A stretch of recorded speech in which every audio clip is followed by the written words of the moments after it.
টুনটুনি আর দুষ্ট বিড়ালের গল্প। এক গৃহস্থের ঘরের পিছনে বেগুন গাছ আছে।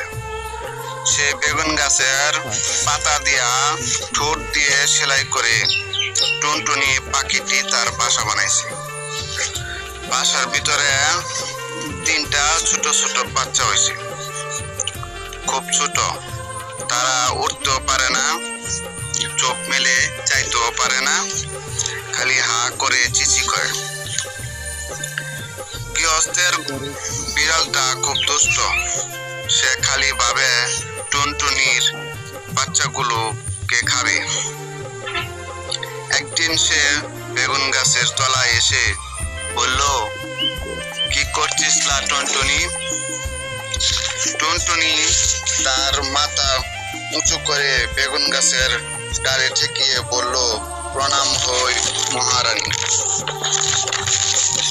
তাতে বিড়ালনি খুশি হয়ে চলে যায়। এমনি সে রোজ আসে। টুনটুনি তাকে প্রণাম করে আর মহারানী বলে সে খুশি হয়ে চলে যায়। এখন টুনটুনি বাচ্চাগুলি বড় হয়েছে, তাদের সুন্দর পাকাও হয়েছে। তারা আর চোখ বুঝে থাকে না। তা দেখে টুনটুনি তাদেরকে বলল, বাচ্চারা তোরা উঠতে পারবি? বাচ্চারা বলল, হ্যাঁ মা পারবো। টুনটুনি বলল, তবে দেখো তো দেখি ওই তাল গাছের ডালে গিয়ে বসতে পারিস কিনা। বাচ্চারা তখনই উড়ে গিয়ে তাল গাছের ডালে বসলো। তা দেখে টুনটুনি হেসে বলল, এখন দুষ্ট বিড়াল আসুক দেখি।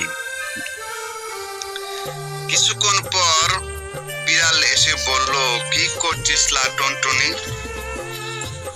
তখন টুনটুনি পা উঠিয়ে তাকে লাথি দেখিয়ে বলল, দূর হ লক্ষ্মীছাড়ি বিড়ালনি। বলে সে ফুরুত করে উড়ে গিয়ে গাছের ডালে বসলো। দুষ্ট বিড়াল দাঁত খিচিয়ে লাফিয়ে গাছে উঠে টুনটুনিকেও ধরতে পারলো না, বাচ্চাগুলাকেও খাইতে পারলো না। বেগুন গাছের কাটার খোঁচাকে নাকাল হয়ে ঘরে ফিরলো। টুনটুনি আর দুষ্ট বিড়ালের গল্পর বলার উদাহরণ হইল